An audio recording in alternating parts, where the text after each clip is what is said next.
The man never expected it, just because he stayed up all night playing video games. The next morning, just as he was about to leave for work, he suddenly collapsed and died at his doorstep. When he opened his eyes again, he found himself reincarnated in another world, and he was now the young heir of a noble family, because he retained the memories of his previous life. Jack could read and write by the age of 3. At the same time, Jack discovered something unexpected. He possessed an extremely rare appraisal skill. As long as he focused and stared at someone, he could see that person's ability stats. Take the spearman in front of him, for example. Although his stats seemed average at first glance, his archer stats were actually at 80 level, yet he chose the weapon he was worst at, the spear. It was a complete waste of his natural talent, so Jack suggested he try using a bow instead. Although the soldier was a bit confused, but after seeing the eager look in Jack's eyes, he couldn't bring himself to say no.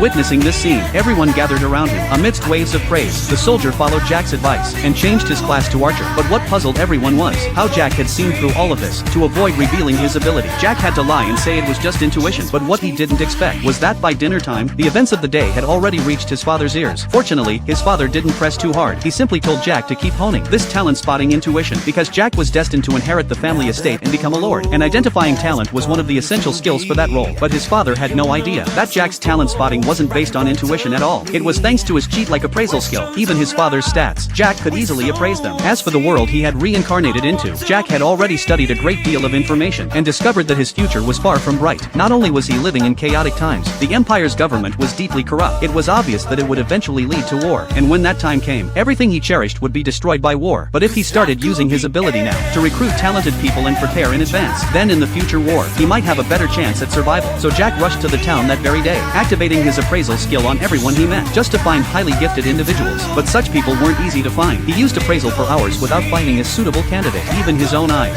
started to ache from overusing the skill. But just then, a restaurant across the street shoved a young boy out the door. Seeing the disgusted looks from the people around, Jack immediately deduced that the boy was a foreigner from across the sea. Since most of them were slaves, they were heavily discriminated against here. Seeing how pitiful he looked, Jack kindly handed him a piece of bread. Luoli was suspicious of this sudden kindness, but when he saw Jack ignoring the strange looks from others and still offering him food, Luoli let down his guard. He took the bread and began eating ravenously, but at that moment, Jack's appraisal skill activated on its own. To his surprise, the boy's stats were at a general's level. Not only were his stats unexpectedly high, he had multiple S and A level talents. Most ordinary people were only at D level. Such overwhelming stats would surely make him a future powerhouse. Jack now had only one thought. He had to recruit this boy under his command. So after Luoli left, Jack secretly followed behind him.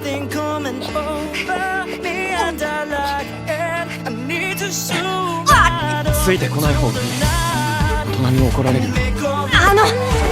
僕の家臣になってくれませんか？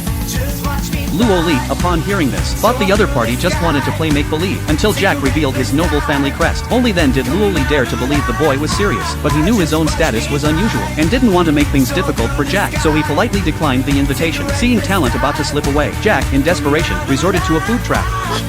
パンだけじゃ足りないですよね。僕の家、凄腕のシェフがいるので、美味しいご飯お腹いっぱい食べられますよ。ステーキやビーフシチュー、ミートパイにロールパン、あとワインやケーキもありますよ。That's how Luoli was lured to Jack's home, but the maid only served him a bowl of bean soup. Luoli wasn't surprised by this at all, but what he didn't expect was, Jack not only placed his own meal in front of him, but also firmly told the servant, "This man is my most important retainer." However, when Jack's father learned of this, he rejected Jack's request, but seeing his son's repeated pleas, and recalling the previous archer incident, the father decided to give Luoli a chance, on the condition that Luoli would spar with him in a sword match. If Luoli could touch him within the allotted time, then he would make an exception and let him serve as a foot soldier. On the way to the training ground, Luoli asked Jack why he was going to such lengths to make him a retainer. After all, someone like him, wherever he went, would only face discrimination. 僕にはリーチさんが必要なんです。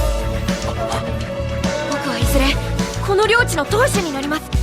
その時、僕の隣で力を貸してほしいんです。頑張ります。 As the countdown began, the father launched an attack on Luoli. At the very moment their swords clashed, Luoli felt an immense pressure. His instincts told him, even if hit by the opponent's wooden sword, he would likely still be injured. And not only was the opponent strong, his speed was astonishingly fast. Luoli was overwhelmed and couldn't fight back. A slight opening led to him being knocked down. With time running out, Luoli looked toward Jack, thinking of how much Jack believed in him. He didn't want to betray that trust.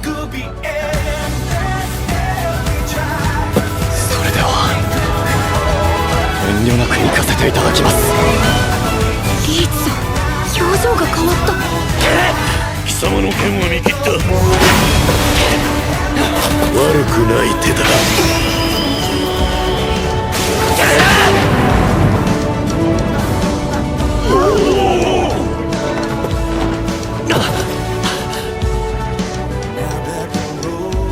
終わりだ。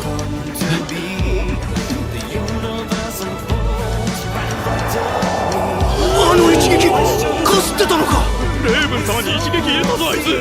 本当に何者なんだあのマルカ人は。 The father said Luoli truly had talent and would surely become an outstanding swordsman. He also praised Jack's sharp judgment. He had been worried about his son's future in troubled times, but now it seemed there was no need to worry. As for Luoli, his excellent performance made the soldiers drop their prejudice. It was the first time Luoli had ever been treated this way. After that, besides his duties as a soldier, he even changed into servant's clothes and voluntarily took on the task of caring for Jack's daily needs. Not long after, Luoli did not betray Jack's trust. In just a few months, he had not only advanced in swordsmanship, he was already capable of serving as an instructor, and after asking someone to teach him to read, his intelligence improved greatly. Now, he was the wisest person in the Jack household. It was no exaggeration to call him both scholarly and martial. Those who once looked down on him now admired him deeply, but he was not swayed by this. Instead, he remained true to his original intention, wholeheartedly loyal to Jack, who had recognized his worth, not only often accompanying Jack in reading, but also explaining the current state of the nation to him. The governors of each state had begun ignoring the empire, and were strengthening their armies without permission, as if preparing to face the coming war at any moment. Luoli said that if war truly came, it would actually be a good opportunity,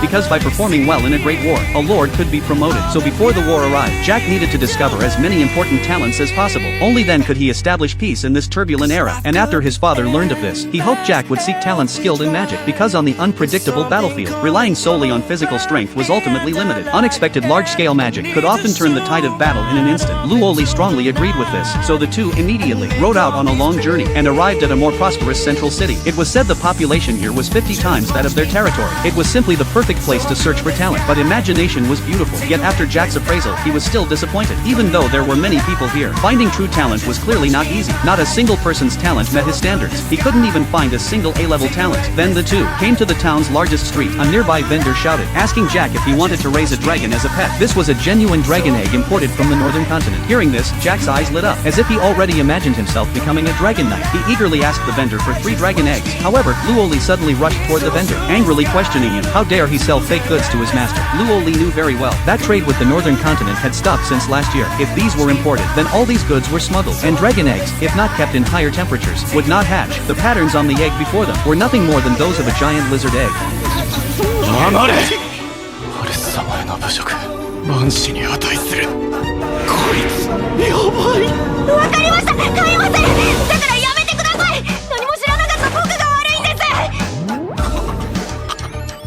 The vendor was almost scared unconscious, but Luoli was also acting to protect Jack. For this one owner who had rescued him from the mire, he could not allow him to suffer any humiliation. Luoli's actions also made Jack realize that he must read more books in the future. If he got tricked again next time, it could be fatal. Soon it was lunchtime. The two bought lots of delicious food at the market. Just as Jack was about to buy some more desserts, a robed person suddenly bumped into him. When Jack came to his senses, he realized the money pouch in his hand had vanished. Seeing this, Luoli quickly picked him up. Then at incredible speed, he chased in the direction of the thief, and when the cloak was pulled off, the two were shocked to discover that the thief was actually a beautiful girl, and right after that, they followed her into a small alley. But what shocked them was, at the end of the alley, 3 thugs had surrounded Anna. One of them stepped forward and punched Anna. Anna immediately fell to the ground. Witnessing this, Jack immediately shouted to stop them, but the thugs were disdainful. They raised their fists and charged at Jack. 汚い手でアルス様に触れるな。だてめ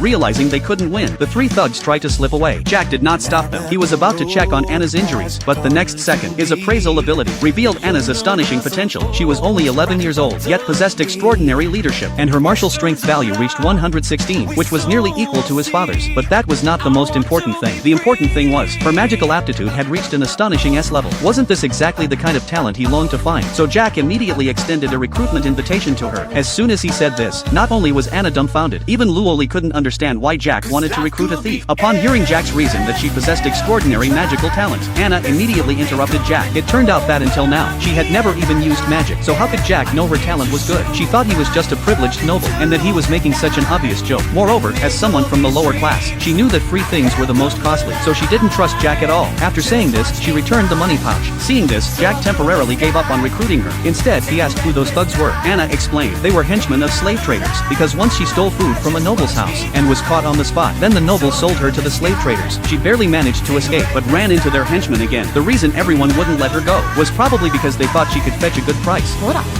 私顔がいいから。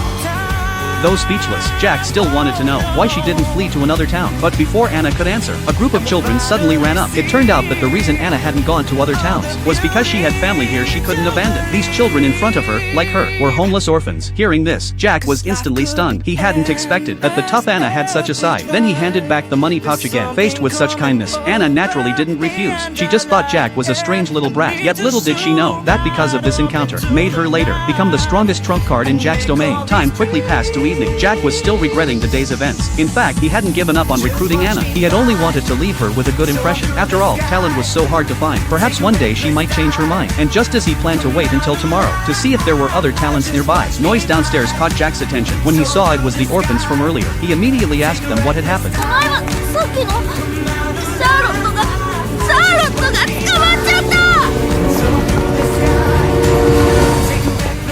At this moment, on the other side, the thugs in the stronghold were punching and kicking Anna, but no matter how brutal the beating was, Anna did not shed a single tear, as if her tear glands were naturally blocked. When the thugs saw the money pouch fall from Anna, they thought she had stolen it from somewhere. Suddenly Anna sprang up, snatched the money pouch from the thug's hand and tried to escape, but due to the difference in strength, she was quickly pinned to the ground. The slave trader sneered, "Even if you escape, you'll be caught again. From the moment your parents abandoned you, your life was already ruined." Just as Anna was falling into despair, Jack and Luoli arrived in time. Luoli is the first genius chosen by Jack, with S rank in both strategy and strength. The slave trader's men were completely no match for him. Even when surrounded and beaten by several people, Luoli remained completely calm. In just a short moment, he knocked all the thugs before him to the ground. Seeing the situation turn bad, the slave trader quickly ordered his men to stop, to see if there was some misunderstanding. But when he saw the leader was just a young boy, the trader realized he had overthought it. And when Jack saw the injured Anna, he grew furious, demanding the trader release her. Hearing this, the trader couldn't help but laugh. Although he could tell Jack seemed to be of noble status, Anna, as a slave, was still merchandise, and it was people like them who often bought slaves. Seeing this, Anna couldn't understand. She and Jack had only met once. Why would he help her? Little did she know, from the moment Jack saw her, his heart had been unable to calm down. Why would a young girl have such hollow eyes? Until this moment, he finally found the answer. It was because Anna's ambition value was only one. So-called ambition is everyone's wish for the future, but that wish can sometimes be betrayed or threatened. Even so, it is still the hope toward the future. If a person has no ambition at all. 彼女は未来を諦めているんです。こんな悲しいことありますか？未来それが奴隷ですよ。奴隷に未来なんてない。当たり前でしょ。何がおかしいんですか？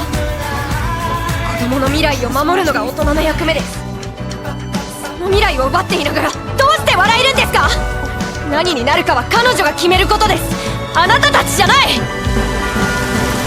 Jack's words made Anna recall her childhood. The hardships she had endured since young had made her forget how to cry, because even crying brought nothing. No one would pity her, so to avoid being hurt again, she chose to completely close her heart. Yet for some reason, her tears now flowed uncontrollably. Watching Jack's endless words, the slave trader didn't want to waste more time, and immediately ordered his men to attack again. Seeing the trader had even more subordinates, Anna originally wanted Jack to run away quickly, but to her surprise, Jack wasn't nervous at all, and calmly said to leave everything to Luoli. This scene was clearly seen by the trader's men, seeing Jack treat them with such disregard. Just as one of them tried to strike, the next second his body suddenly lifted into the air. Unexpectedly, Luoli had raised him with one hand.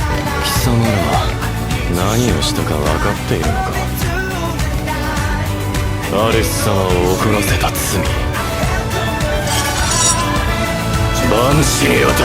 This didn't make the thugs fearful. Instead, they thought Luoli was boasting. Then a group of them rushed forward together. But unfortunately, no matter how many came, they were still no match for Luoli. Soon he had knocked down all who charged at him, and Luoli merely approached, which made the two thugs nearby too terrified to move. Some even tried to launch a sneak attack on Luoli, but he easily dealt with them all. Seeing this, the traitor quickly ordered two men who could use magic to attack. But what they never expected was, Luoli, with only a dagger, cut through their flames. Then with two heavy punches, the two fell unconscious. Seeing all his men defeated, the traitor had no choice but to use his trump card. guard. The next second, a burly man appeared upstairs. His identity was a former infantry captain of the kingdom's army, who was expelled for his corrupt nature. Eventually the traitor spent a fortune to hire him as his enforcer. However, after Jack used appraisal to observe his attributes, he had no worry that Luoli would lose, because the difference in their talents was like heaven and earth.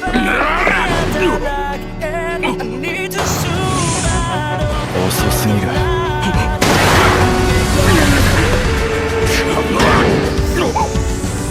Sure enough, with just one heavy punch, the burly man was knocked to the ground. This scene completely stunned Anna, and seeing his trump card defeated so easily, the slave trader realized things were bad. So he hurriedly brought up the legality of slavery to argue his case. Jack understood this clearly, so he took out all his belongings, and declared he would buy Anna at a higher price. Although the trader was very displeased, in the face of absolute strength, he had no choice. At this moment Anna was deeply shaken. Luo Li's power, combined with the words Jack had spoken to her before, she had thought her S-rank magical talent was fake, but now it seemed Jack had no reason to lie, and when she heard Jack recruit her again, this time she chose to agree. But before that, she wanted to go to another place. Soon the group arrived at a mountaintop. From here the entire town could be seen. Whenever she looked at the scenery, it felt as though the hateful memories she suffered were healed in that moment, so she often came here to gaze at the view. Jack didn't understand why she told him this, but Anna didn't answer. Instead she asked Jack about his dream. Jack had once said he wanted to build a territory where everyone could live in peace and happiness.